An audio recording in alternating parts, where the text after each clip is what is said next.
I think I had the mic on when I burped just a minute ago. I thought that was going to be off camera, but apparently not. Hey, I'm going to adjust this real quick. What's going on, everybody? Christmas is like a week away. Week and 1 day, right? It's on a Wednesday this week, I think. Wow. I hope you got everything done. Got all your presents bought and all your gifts wrapped. Mine are not all wrapped because they're not all here yet. I've ordered everything, I think.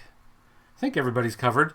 And I've been wrapping stuff as it comes in, but there's stuff I've ordered that hasn't come in yet. And getting a little nervous about some of it. But nonetheless, hey, welcome back to the show. Now, last Friday was Friday the 13th, and I didn't do a show. I haven't been doing shows on Fridays, and I thought, it's Friday the 13th, maybe I should. But then I thought, no, I don't really have anything to talk about. There's nothing really Friday the 13th related to get into. There's nothing new from Friday the 13th that I really need to discuss. And I've covered the movies on several different podcasts. You can go back several incarnations of this show from the days when it was strictly audio to like The Weekend is Dead when I was doing that show and certain things like that. I've talked about all the Friday the 13th movies many times, so I just thought there's no real reason to go over it again, and so I just decided not to do a show. And then guess what comes in the mail on Saturday? My first Christmas gift of the season from Nick Ochoa sends me this. This is the Mezco 112 Friday the 13th Part 3 Jason Voorhees. So, well, I didn't have any time to do the show anyway, so I wouldn't have been able to cover this on the episode of the show. So, I mean, at least I didn't fail to do something in that sense. But nonetheless, I do have something here now, so we will talk about this a little bit today as we take a look for it. This is not a toy for children. This is intended for adult collectors only. So take that, Copa. So we will get it. Actually, let's put this back over here. So we'll get into that in a bit. But of course, it is Tuesday, so we're going to talk about new comics coming out today. And there are a handful of comics that are coming out next week. Which I'll probably do a show next week. Probably won't do one on Christmas, but maybe Christmas Eve. Maybe Christmas Eve. Next week, so the comics this week, your local comic book shop, when they get their boxes of comics for this week, they're also going to get all the comics that come out next week. And that's just because the shipping is crazy because of the holidays and whatever. And so there's about 20 books, I believe, coming out next week. There are none from DC, I believe, and a handful of Marvel, and then some indie stuff. So we might talk about that a little bit, but I'll cover those more in detail next week, week of release. There are some things this week, though, to cover, and so let's go ahead and take a look at some of the comics that are coming out this week. Am I at the top? I'm not at the top. Here we go. All right, so Image. Let's see. Family Tree, Farmhand, Hardcore Reloaded, Heart Attack, Middle West. No, Outpost Zero, Pretty Violent. Project Xmas, Top Secret. What is this? And then we got these junk books down at the bottom. But what is this thing? Oh, Mark Millar and Netflix. Sequel to one of the most beloved Millarworld projects since the dawn of time. Huh. Yeah, well, I guess we'll just have to wait and see. What would it be? The most beloved? Because, I mean, the most beloved is probably Kick-Ass and Hit Girl. And Kick-Ass had a series that I think just ended, right? A couple months ago. And Hit Girl has one going on now. I know Super? Was that one with the super criminal guy? So maybe it's something in regards to that. But I don't know. The last Millar World book that I read that I really enjoyed was Space Bandits. That one I can honestly say it really felt like it was Mark Millar trying to tell people how they should really handle female characters. It was smart. They were strong. They were independent. But it made it very clear that there are differences between men and women. And it did a really good job of portraying the characters in a very realistic way, without mocking anybody, without, it wasn't like girls rule, and it wasn't like, girls be subservient to men. It really did a good job of portraying things the way they should be and allowing the story to be female-centric and not look down upon them. It's hard to describe without getting into it, but listen, if you can get the issues of Space Bandits, I would highly recommend that you read that series. And it was also a fun, great story.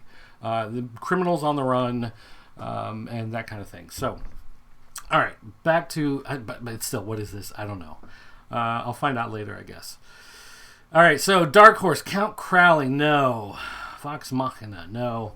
Invisible Kingdom, I've heard some people say Invisible Kingdom's pretty good. I don't know, maybe I'll try it at some point. American Gods, Skull Digger, and Skeleton Boy. Strayed, Tales from Harrow County. Yeah, Witchfinder. Oh, there's a Witchfinder. All right, IDW, G.I. Joe, Glow, Magic the Gathering, Marvel Action Classics. Oh, there wasn't. I don't remember if it was IDW. If it came out through IDW, if it came out through Marvel, I don't remember. But there was a book last week. It was the Marvel. It was an Iron Man book, and I thought it was the Marvel Action, but it wasn't. It was listed as like Marvel Adventures Iron Man or something like that. Which Marvel Adventures used to be the youth line, but now it's Marvel Action. But apparently they were using that just. It's like a prequel to the upcoming Avengers video game. And it was centered around Iron Man, and it was set in that video game universe. So similar to what they've done with Spider-Man, with the PlayStation 4 game, and that universe, they were doing that for the upcoming Avengers game with Iron Man. So I was mistaken. It was a book in that gamerverse. So there you go. I will definitely come clean about that. All right. Let's see. Marvel Action Spider-Man, Mountainhead, Narcos, Read Only Memories.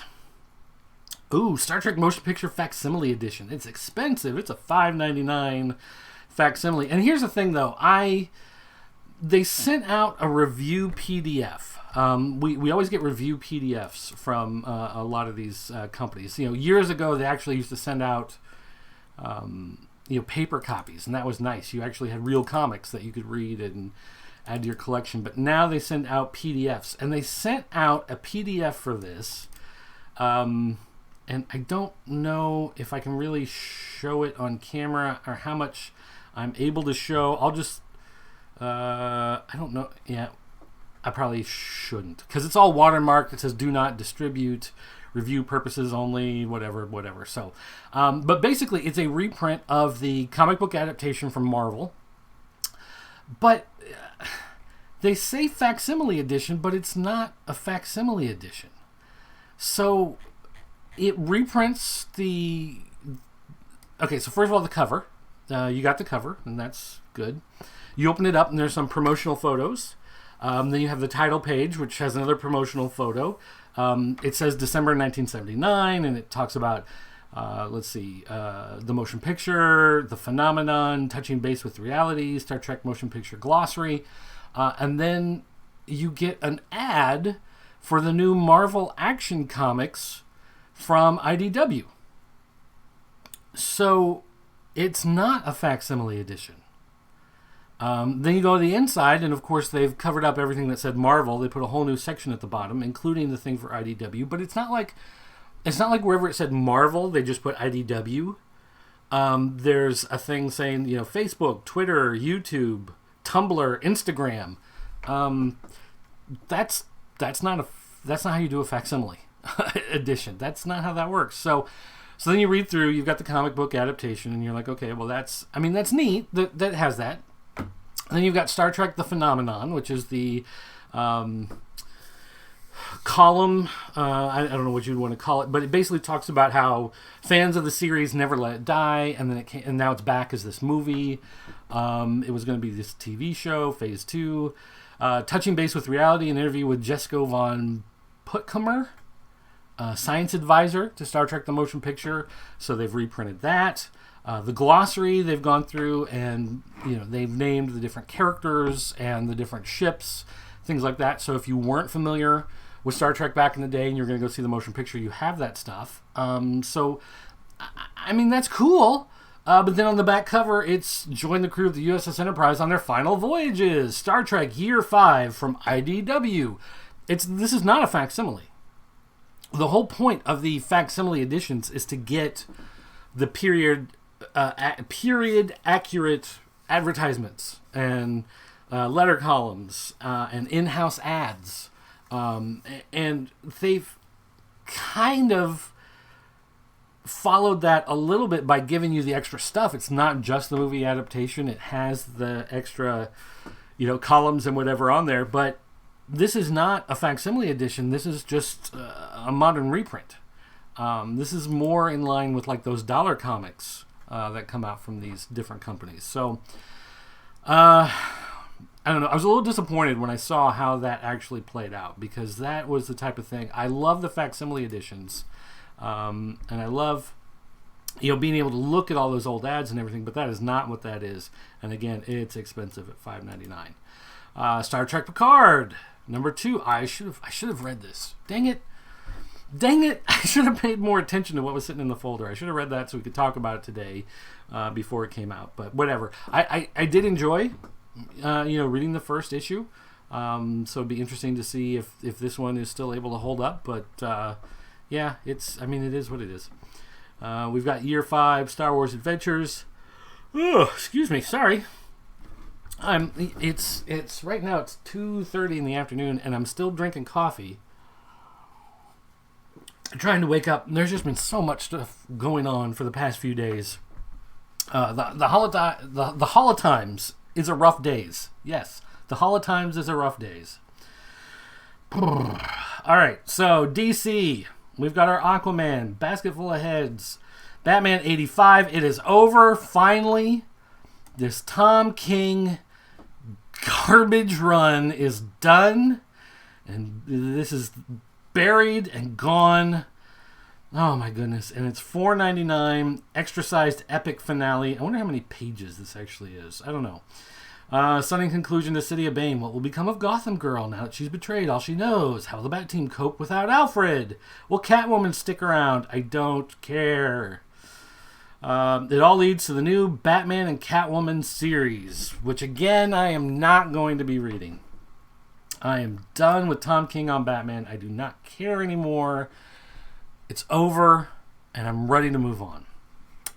Batman Last Night on Earth, Batman Superman 5, which, I've been buying these just because it is a multiverse tie-in, but I really don't care about the Batman Who Laughs. We got this Year of the Villain stuff. We've got these heroes. And I have not read, I don't know if any of you guys have been reading any of these specials about the Infected with Blue Beetle, Shazam, who is that, John Constantine. I don't know. Anyway, I've not been reading... Supergirl, I know, is one of them. I have not been reading them. And I did buy the Shazam one. I've got the Supergirl one. I thought maybe I'd get to them at some point, but I still haven't. And I don't know if I will. I'm just not... This Year the Villain stuff just hasn't captivated me. I don't know what it is, but there's something about it. And I guess part of it is that it's not going to stick, right? It's never going to really bring any real changes to the characters. But I think it's got to be more than that, because if that's all it was, then why read any of the comics? Because nothing really happens that really matters anymore, right? But there's just something about, I think, the way it built up and the way it pushed as them really wanting you to know, like, this is a big deal. And it just doesn't feel like there's anything big deal about it. There's nothing. It doesn't feel like it treads anything really new. I don't know. There's just something about the Year of the Villain stuff that's just not doing it for me. And I don't know. I can't explain it. Catwoman, Dollar Comics, The Flash 164. What was Flash 164? Reprinted to coincide with The Flash Volume 11, The Greatest Trick of All. Well, okay, but Flash 164. So that's a Jeff Johns. Oh, or it's not. It's with a new... No, okay, it's this one. All right. I was going to say. Flash 164. Okay. Wonderland Chapter 1. Flash wakes up in the Keystone Police Department when he's being handcuffed for the murder of a police officer. He tries to escape but realizes he no longer has super speed. The 10th anniversary of Aquaman's death. He comes to, he's in a holding cell. He is delusional, not a superhero, questioning his own sanity. Okay. All right. I don't remember this story. When did this come out? 2000. Okay, well, that explains it. September 1st, 2000. Just for frame of reference, 2000. I got married in May of 2000. 2001, 2002. In that time period was Illinois sucks, okay, for a lot of reasons. But one thing that's really terrible is the marriage tax. When you get married, suddenly you pay a lot more in taxes than you did as a single person. It really doesn't make any sense. And then you have kids. Then once you have kids, then your taxes go way back down. 2000, we got married. 2000, I remember 2001, especially 2002, we owed money to the IRS, which we hadn't done before. This was during that time period, like we had no money, like super poor, just got married, lived in it was my apartment that my wife moved into, and the apartment was the second floor of somebody's house that got converted into an apartment. So you had a living room, and then the hallway was the kitchen. The hallway went to the bedroom in the back, and then off to the side of the hallway was the bathroom. And that was it. Like, it was technically 4 rooms, but really 3, because the kitchen was the hallway. It was small, it was tiny, we were poor, we had nothing. So that's when this book came out. So I may pick this up just because I'd never read the story when it came out. I never went back to it. I don't know. Maybe I probably won't buy the trade. I mean, let's just be fair there. I won't. If I go to read, I may go on Comixology and buy the rest of the issues that make up that story, but I'll probably try out that. Okay, Doomsday Clock, finally. Doomsday Clock is finally ending. But here's the problem. I don't know. DC is pushing in 2020 for what they're calling the 5G initiative. And 5G, it means 5 generations. And it's basically streamlining the entire history of the DC universe, similar to what happened after the original Crisis on Infinite Earths. If anybody remembers that time period, or you've ever gone back and read those books, DC is going to... I don't know if they're going to get rid of the multiverse, but they're at least going to streamline things so that the Silver Age, or Golden Age JSA characters... the ones that have been appearing in Doomsday Clock, Johnny Thunder and Captain Midnight and Dr. Fate and all of those people, they will come back into the regular universe canon as having been heroes in the 40s and 50s. Superman will actually be an older character. He will be someone who was a superhero back in those times. Then when the 50s came, the Red Scare... the registration of superheroes, all that kind of stuff that DC has in their history in the past. Then the characters disbanded. They all went away. Superman stopped being a superhero, or at least he stopped being public about it. And that's going to be part of 5G. And then Batman comes along later. The 70s superheroes kind of start up again. The idea is the characters that we know, Flash, I can't even think, Wally West Flash, Bruce Wayne, being Batman would have been Batman in the 70s. So in the 90s, when we get Wally West Flash, that's when we get... I don't know if we're going to get like Dick Grayson as Batman. I'm not sure if they're just going to have Batman be older at that point in the 80s. Hal Jordan as Green Lantern will be in the 80s. And all of that stuff. Or 90s, 80s, 90s, somewhere in there. But then the idea is now in modern time, 2020, there's going to be new superheroes. So you're going to have new, younger people taking on the roles in the modern day of the DC Universe. And the problem is, though, it hasn't been very clear how all of this is going to play out as far as what you're going to read as a comic. Are they going to do Bruce Wayne comics set in like the 70s and 80s? Or is he just going to be an old man in the new modern ones? How long is this going to last? Is this going to spiral out of Doomsday Clock? Is Doomsday Clock leading up to this happening? Or is this the type of thing where, it's just going to last for a year, kind of like what they did with Secret Wars in the Marvel Universe a couple years ago, and then everything kind of snaps back, kind of a Flashpoint deal with that again? Like, I don't know. All I know is the whole point of the multiverse and the whole point of playing with the timeline and doing the crisis and all that stuff is so that every so often you can refresh your characters, so that you can have Bruce Wayne still be Batman in 2020, and it works, and it makes sense, and it makes just as much sense as Batman being Batman in 1984, in 1972, in 1963, in 1957, because you can refresh the timeline by doing this crisis and just snap everything into place in the modern era. I don't like the idea of replacing these characters, and the argument that's usually made is DC did this in the 60s, right? This is where the DC characters came from, because you had a Green Lantern and a Flash and a Blue Beetle. Well, that was Charlton, but you had classic versions of these characters in the Golden Age, and they reinvented them in the Bronze Age. You had a new Flash, you had a new Green Lantern. Suddenly you had a younger Batman. You had a younger Superman. But the counter argument to that is that those characters ended up coming back.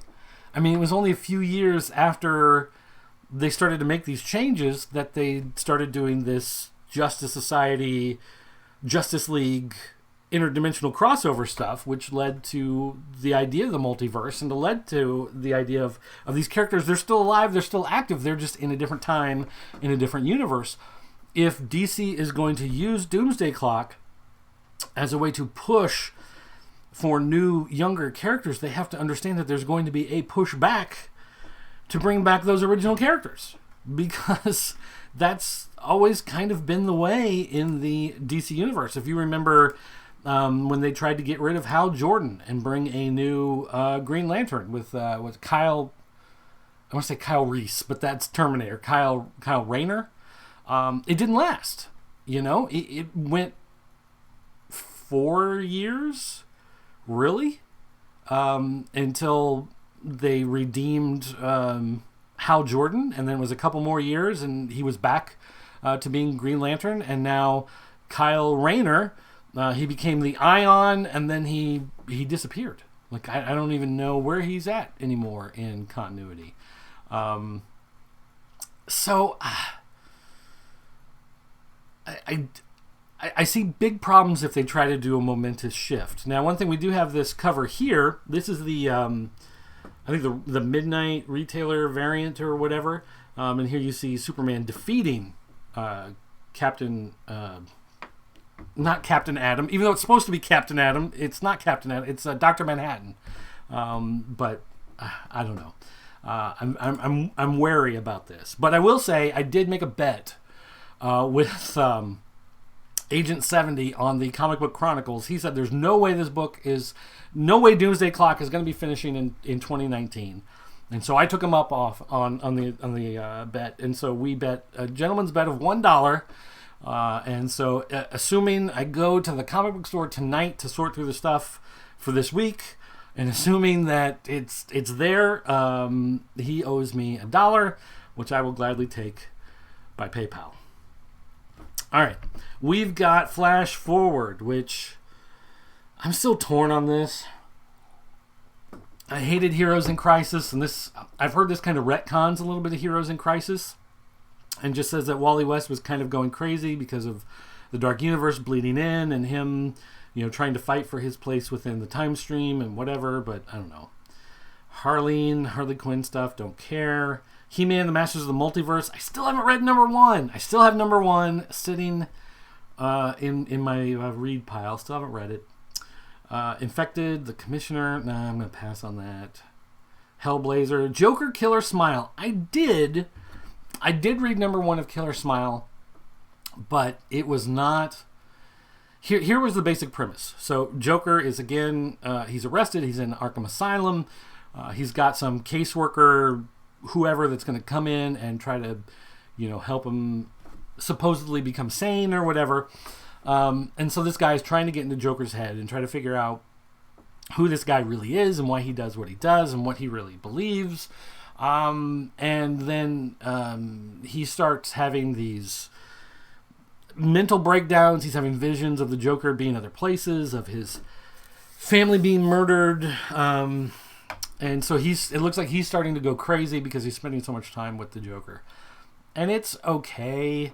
And it's too bad because it's Jeff Lemire and Andrea Sorrentino, or Andrea, like it's a dude from Italy. So I'm not sure if it's pronounced like Andrea, or I don't think it's Andrea and Andrew. I don't know. But anyway, I don't like these oversized Black Label books. It's 8.5 by 10.875. They make it this weird shape so it doesn't fit into comic boxes, doesn't fit into Golden Age size. It's got to go into magazine size. I like the artwork. I like the writer, Jeff Lemire, a lot, but I don't know. This book just did not captivate me the way I thought it would. We've got Justice League, and again, part of the Justice Doom War, pushing this story forward, Year of the Villain stuff. And this Year of the Villain leads directly into Year of the Villain, Hell Arisen, number 1. And I guess part of the problem with this whole thing that Scott Snyder and James Tynion have been setting up in this book, there's so much of...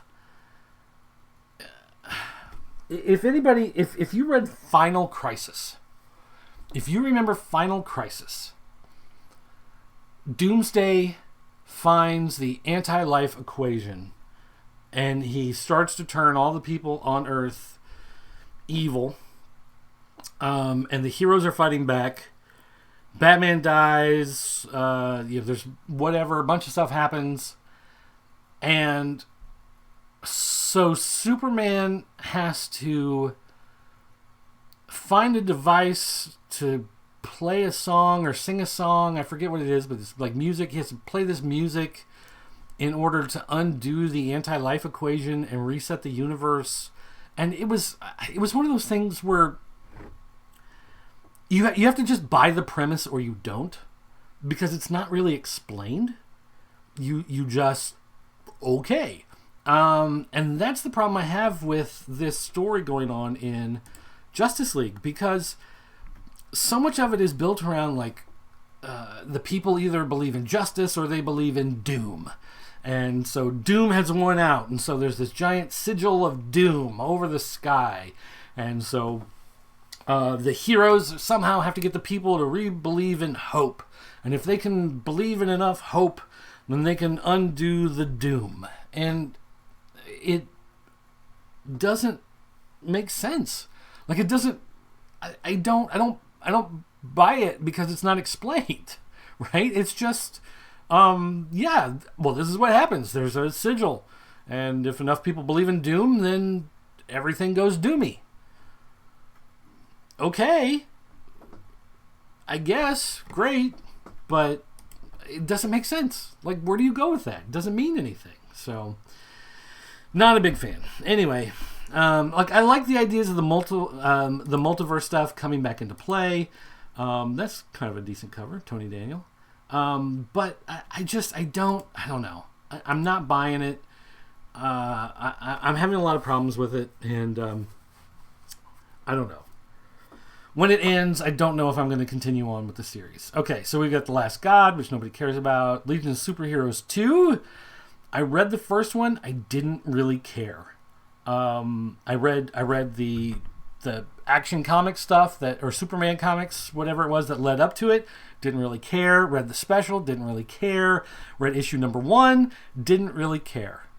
And this is coming from someone, you have to remember, years ago, when I was in high school, one of my goals was to read all of the Legion of Superheroes.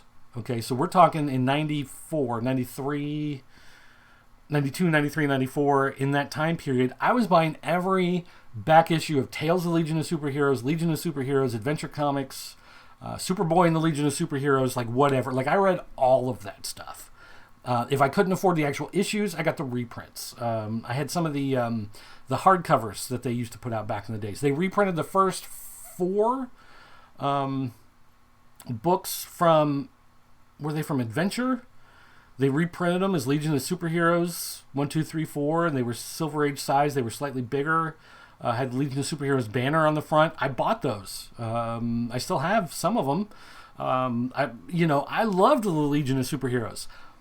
Ever since they did Zero Hour and they killed the timeline, and actually kind of a little before that, when they did, I was fine when they did like the 5-year jump forward, Great Darkness, whatever, and then the universe reset because Mordru had taken over and had changed all of reality, and so then someone sacrificed themselves in the magic ritual, I forget what it was, to break his spell in the universe. And then the timeline went to reset, and it was fine, but then like a year later or a year and a half later, then suddenly they found like clones of all the original Legionnaires, like on the moon or something, and so all the clones like were brought back to life. So suddenly you had 2 books. You had Legionnaires where they were young, and Legion of Superheroes where they were older, but they were both running around at the same time. And then the Dominators blew up the moon, and then they started to destroy Earth, and it was like it. Once they brought in the young ones, I was done. And then before that, a little after, I'd say probably second or third year after they rebooted, they started to get, the writers had an agenda that they put ahead of their storytelling. And it's part of the problem of what we have with comics today, where so many people, they're not trying to entertain you, they're trying to change your mind on something. And to me, that makes it not entertaining. It's one thing if you have an entertaining story and the entertaining story can lead you somewhere. I don't want to say Schindler's List. I think that pushes a little too hard one way. I'm trying to think if there's an easier example I can think of, but I can't really think of one offhand. But there was a quote I ran across yesterday, and it said, "Comedy with an agenda is not comedy because it's not trying to make you laugh, it's trying to change your mind." And that's how I feel about a lot of this stuff. You're not, people who have an agenda, they sit down with an agenda and then they try to fit action or adventure or comedy or whatever into their agenda. And the problem is, it doesn't serve their agenda, right? Comedy doesn't serve an agenda of trying to make you feel bad for somebody. Okay, let's go back for a minute. I love the Night of the Living Dead movies, right? The George Romero stuff. You watch the first one, and you've got cannibal zombies eating other people, all right? And it's gory and it's cool, and you've got this racist white guy who's hiding in the basement, and then the black guy upstairs, and they don't get along, and they argue and whatever. And so there's like some racial tension thrown in there, but the racial tension is not the focus. It's something that's happening because the focus is cannibal zombies are trying to eat everybody. You get to Dawn of the Dead, and you have, the shopping mall. The idea of the zombies walking through the mall. They look just like regular people that are trapped in the consumerism, whatever. And you can throw that in there, and that's a part of the story. But the story is the group of people are trying to survive zombies. Then you get to Day of the Dead. And Day of the Dead tries a little too hard to push the government control. The military is bad. People with guns can't be trusted. The only way that humanity is ever going to survive is by going to an island and making babies and whatever. And it tries too hard, and the movie doesn't work as well as the others because the focus was not entirely on these are the people trying to survive the zombie apocalypse. It becomes this message, and the message pushes harder. Then you get into Land of the Dead and Diary of the Dead and Village of the Dead and all the stuff that he made, in the last 15 years before he died. And they're terrible. They're not, like, I liked at the time, you had the remake of Dawn of the Dead, which was that, I don't remember, was that Snyder or Michael Bay? I forget who it was, but running zombies, always hate running zombies. So we had a slow walking zombie movie in Land of the Dead, and I was like, great, I like that better. But when you go back and rewatch it and really look at it, it's not a good film because, again, it tries too hard. These are the haves, these are the have-nots, these are the rich, these are the poor, and the zombies are just kind of there in the background. And it's the problem I have with The Walking Dead for a long time, the comic and the TV show, where it's just like the zombies that appear are just more of a nuisance that have to be dealt with sometimes, as opposed to being the focus of the show. And that was the problem I had with the Legion of Super. This is a long aside. Like, I've gotten way off track here with what we were talking about, but that was a problem I have, and that's a problem I have with a lot of the comics today. That really is the problem, because when you're setting out to serve an agenda and then trying to make the medium fit that agenda, you've given up on the entertainment aspect. It's not entertaining anymore. You're trying to serve an agenda, and you're hoping it's entertaining enough that people pay attention. Be entertaining. Just be entertaining. And if you're someone who doesn't want to see slavery or oppression or violence, then that will come through in your entertainment. But that doesn't mean that the entertainment has to be the focus on that, because once it's the focus, then it loses the entertainment.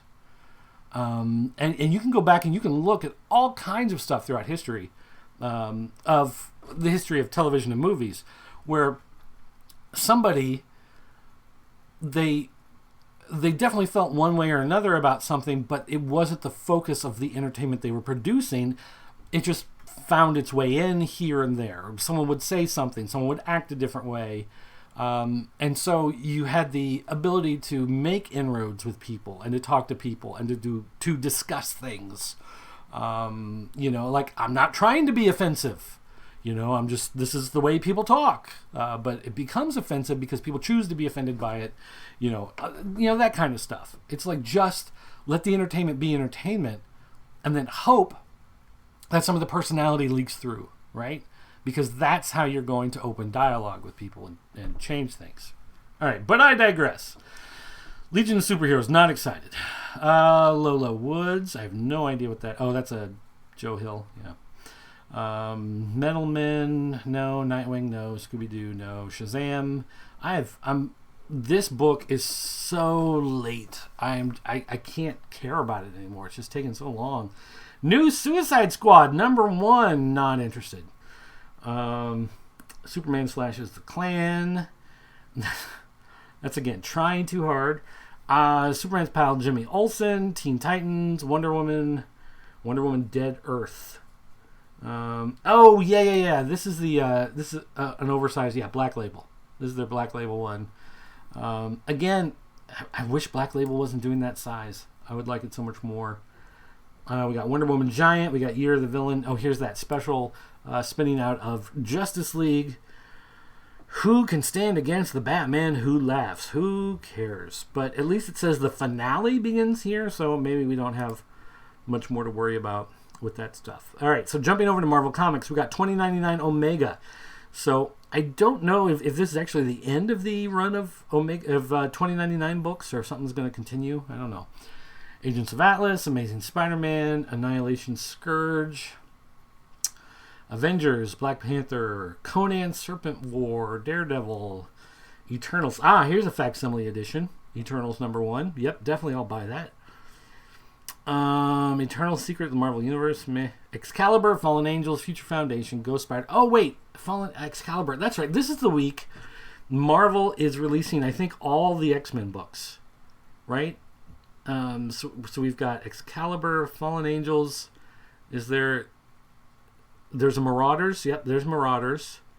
Then we go, do we jump down to, there's X-Force. Oh, but not X-Men. Okay.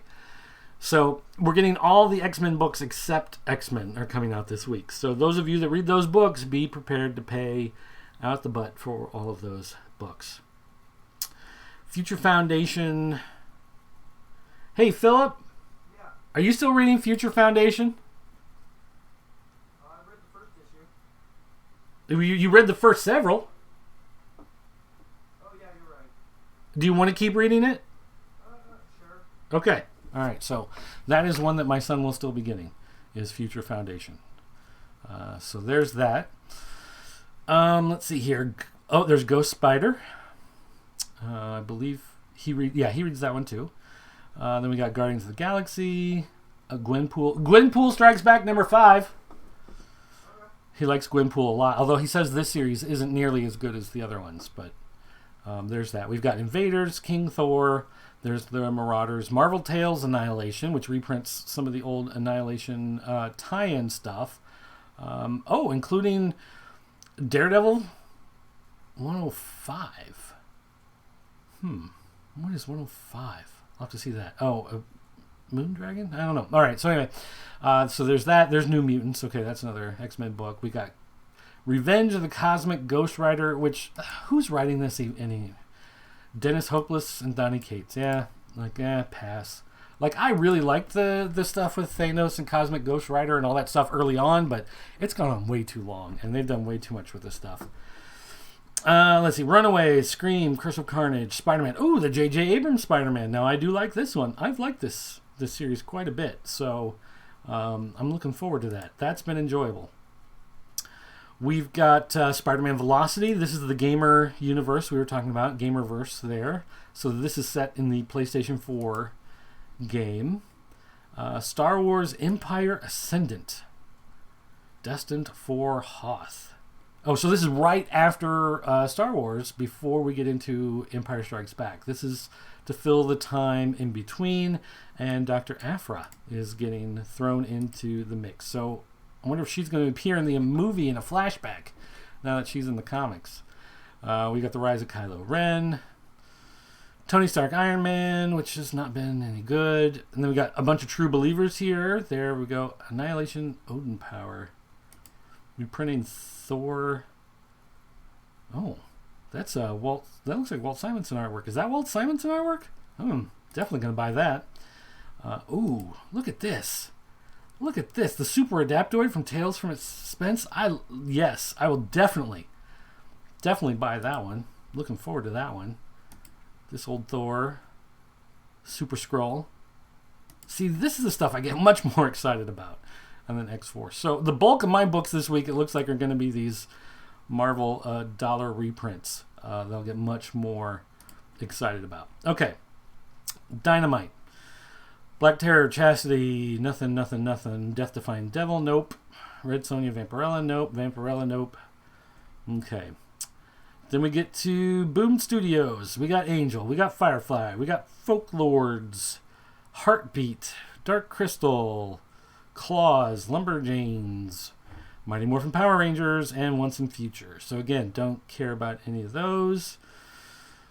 Angela Delamort, Archie Digest, Belladonna, and a bunch of blacked out covers, which you can see why they don't want to give you those covers on here.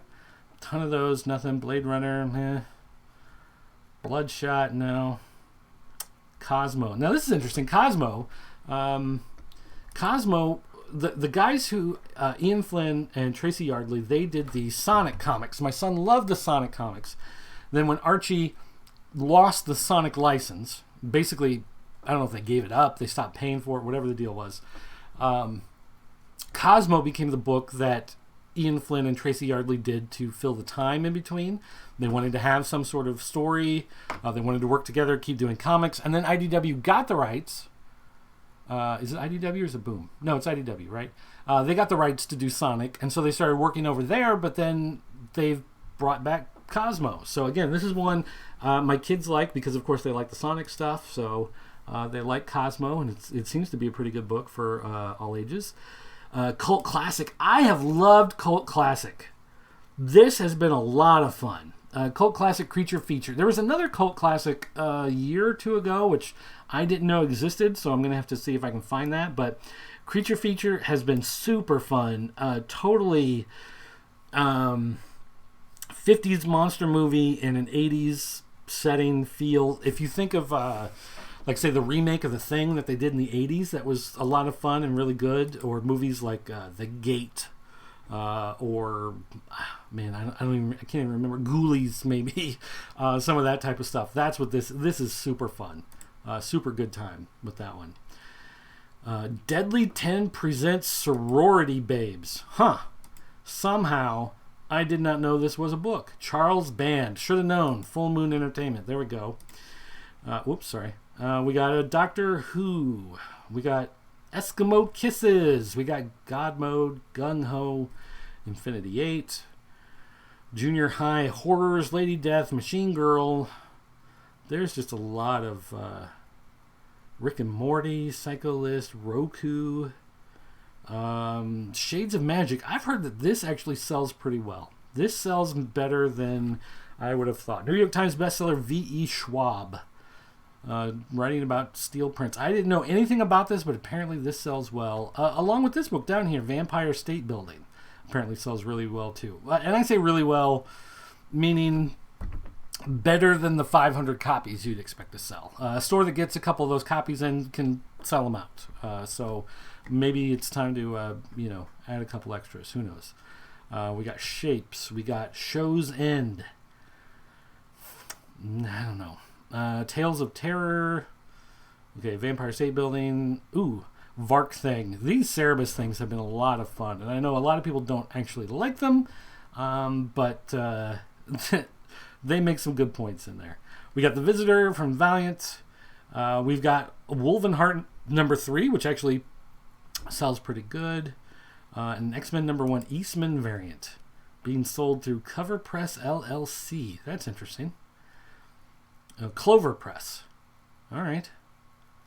So they got the rights to do their own variant. So, all right. So that's comics coming out this week, and we had a lot of asides. A lot of asides there, talking about a lot of history of random stuff. So sorry about that. For those of you that just wanted to get through it quickly, at least next week will be quickly because there's not a lot of books. But I'm not going to do a full review, whatever, this Jason, but we're going to open this up and we're going to take a look at it. And there's, I see, a little piece of plastic to keep it covered and keep it in good condition. And then this plastic on the box has twisted around here, it looks like. Got scraped up a little bit. So this slipcase cover, we've got Friday the 13th Part 3 on the sides. And then on the back, it shows you all the neat stuff that's in there and some promo shots of how it looks. Now, I have to say, normally the 112 collective stuff, I don't generally go for. I like the smaller size figures. They're easier to display and to store and whatever. And these also have the cloth clothing, which to me makes it feel more like a doll than an action figure. But, I mean, it's...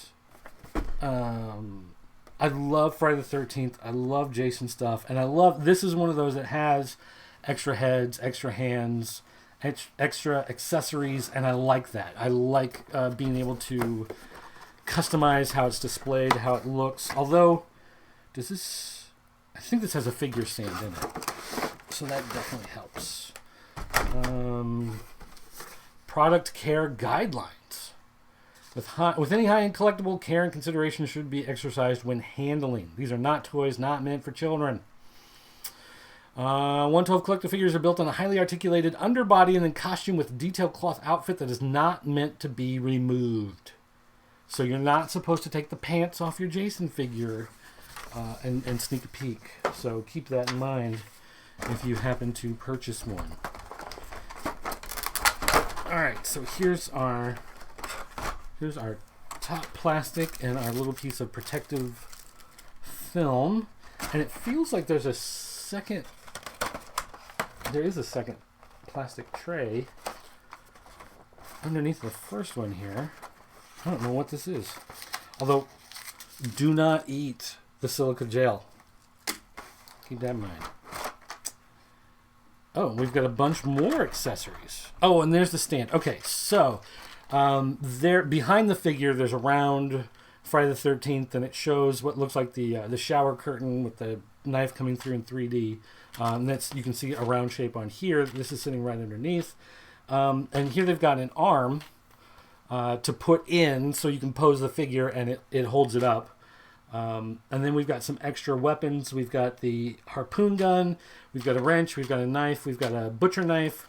We've got a fireplace poker. And then this looks like a plastic bag, actually. Looks like... I want to open this, but I don't want all the stuff to pop out. Like, I don't want the knife and wrench and everything to go flying everywhere. I'll try. So yeah, sure enough, this is a Ziploc bag with a little spot on there that you could write Jason Voorhees Part 3.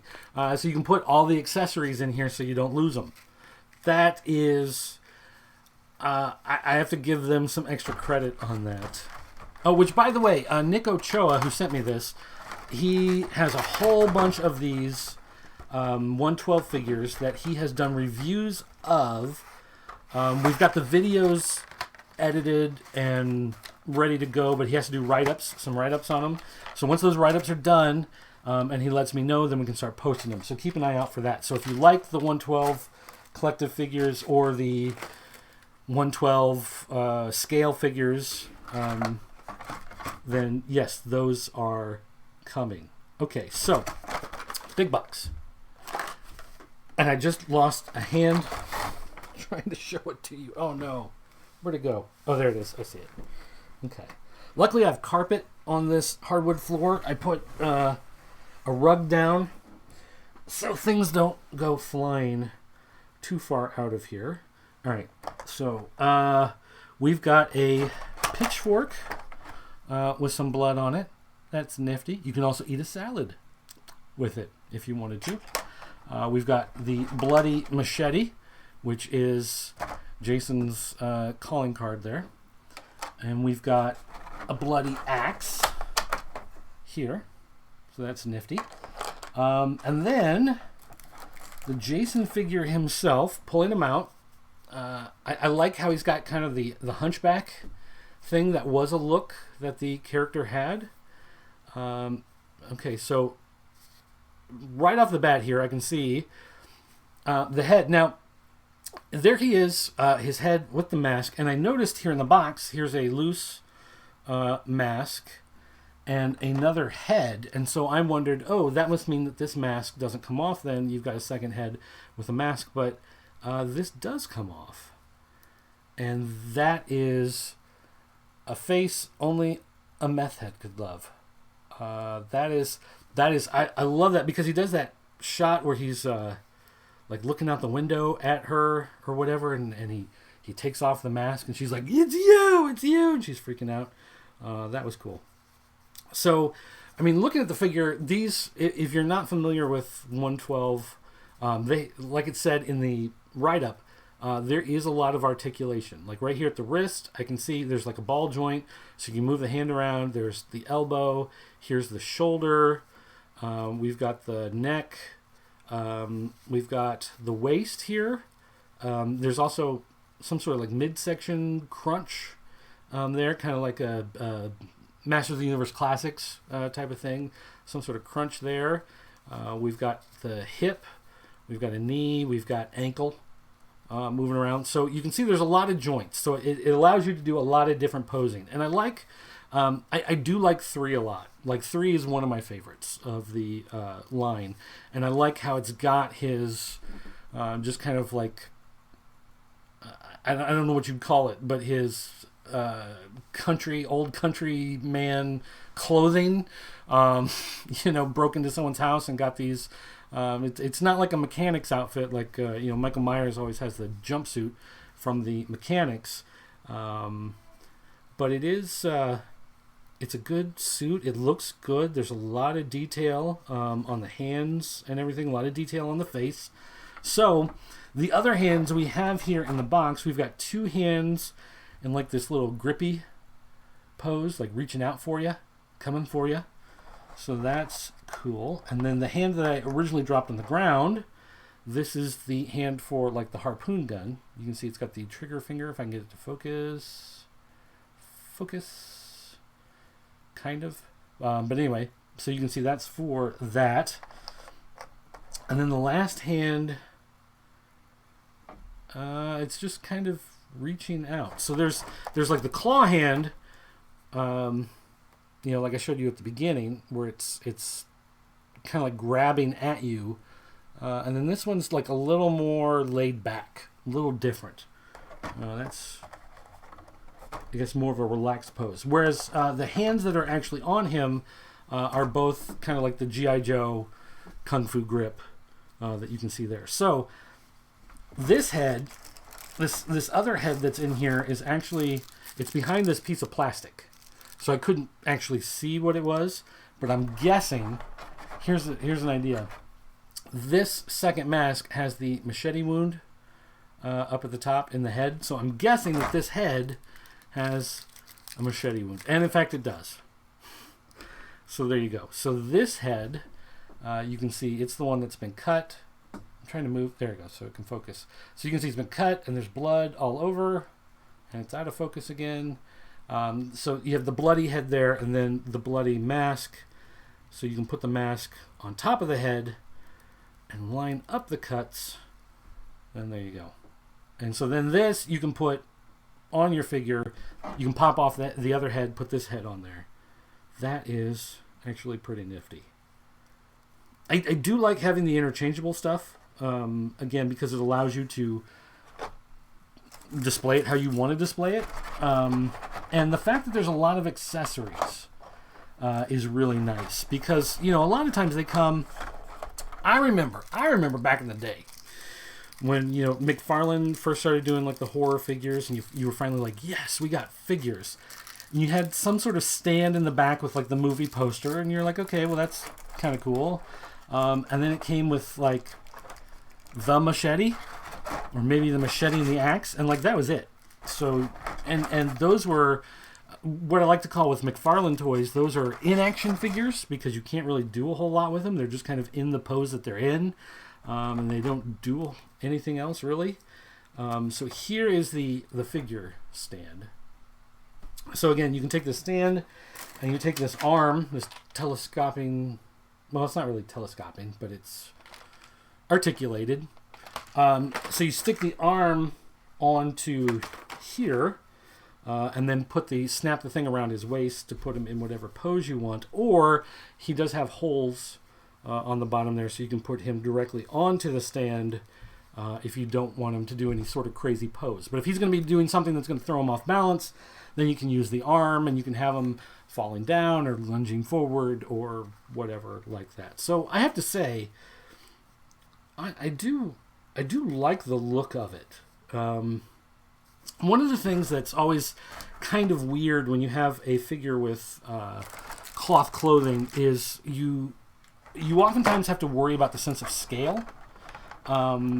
in a 3 3/4 inch figure or 6-inch figure, everything that's plastic and molded has been sculpted and designed and developed to be, that size. And when you're dealing with a character that's small but cloth, it's kind of similar to when they do special effects in movies and they have water.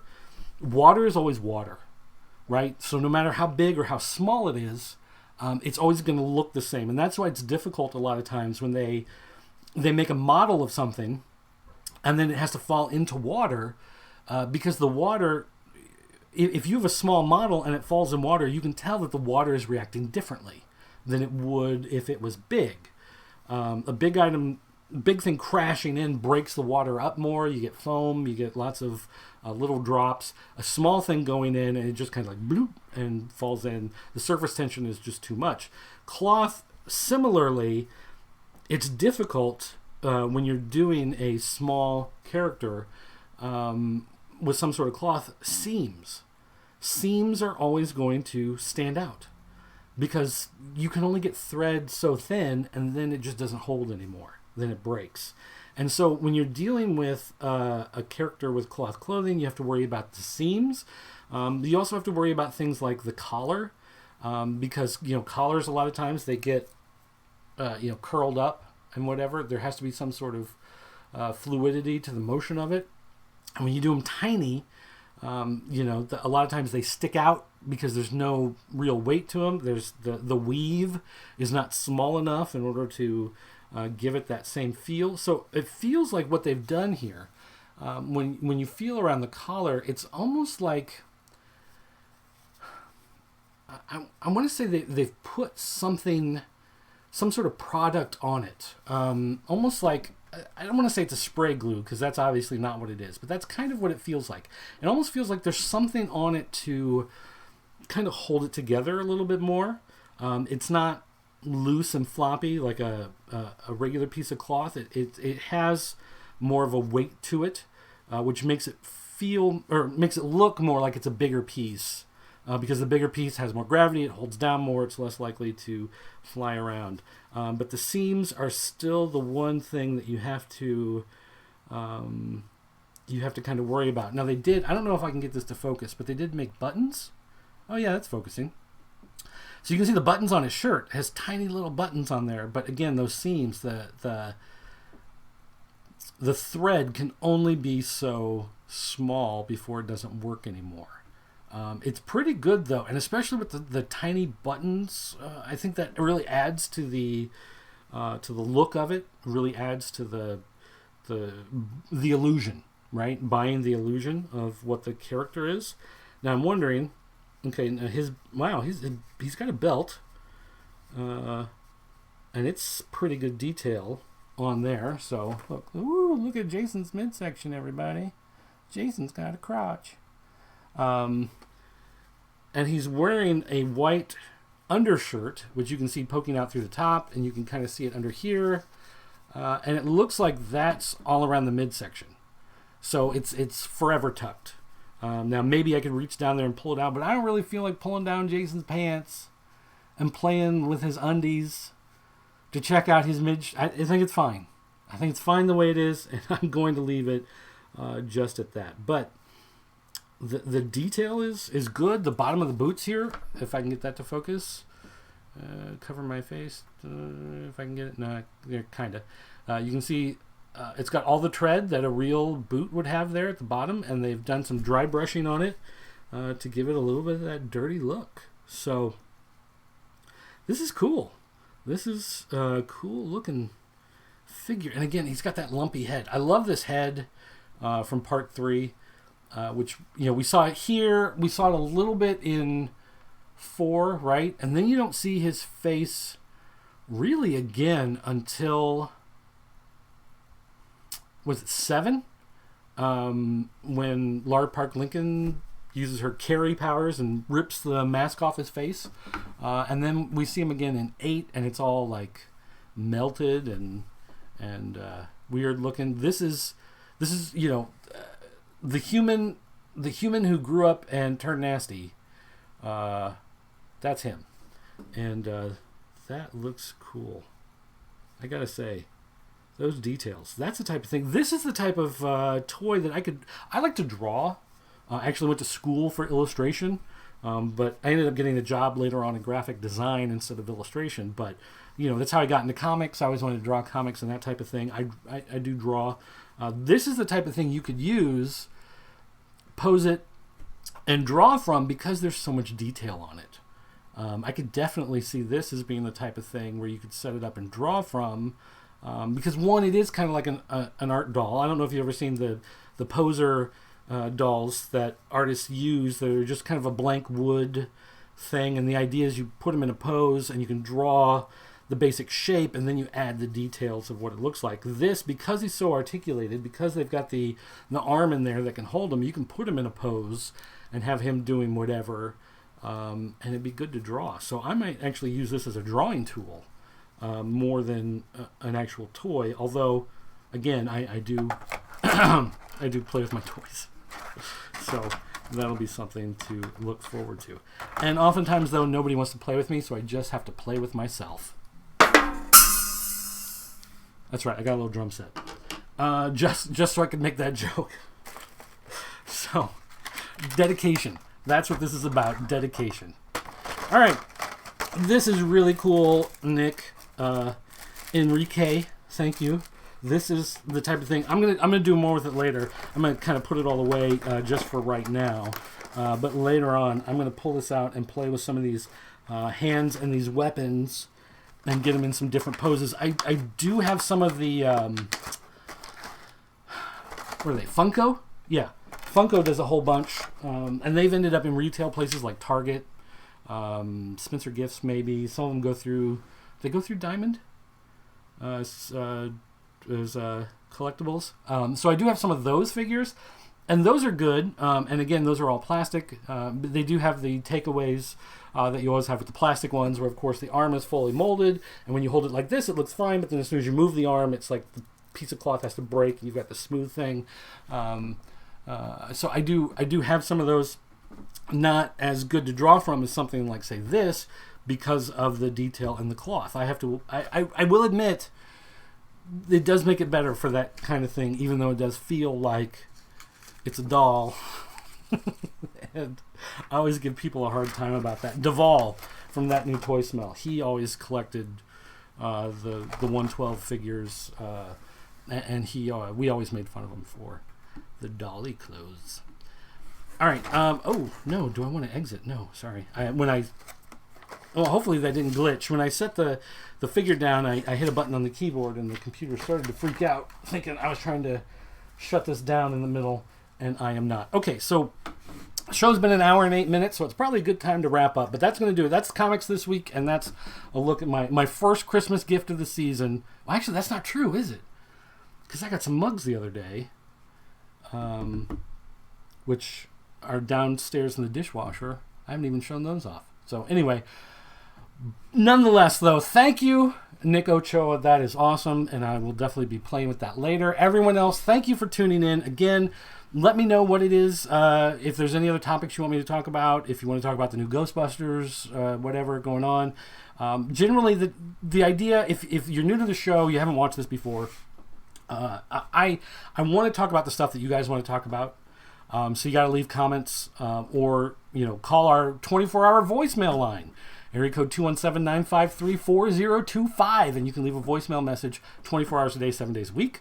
Or you can send me an email, dirt@popculturenetwork.com or dirt@thepopc.net.